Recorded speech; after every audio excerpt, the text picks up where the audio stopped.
When using the backstitch function, make sure that a straight stitch is selected.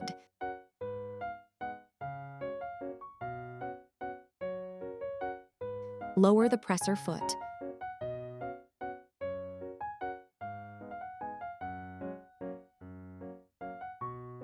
For fastening the ends of seams, press the reverse stitch lever continuously and sew several reverse stitches.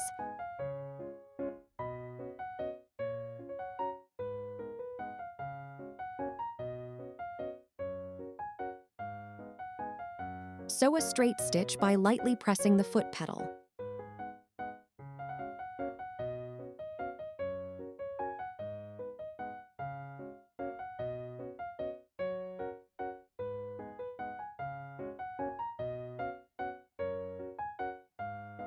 Continue turning the hand wheel until the take-up lever is at its highest position. Raise the presser foot and remove the fabric, and cut the appropriate length of thread for starting the next seam,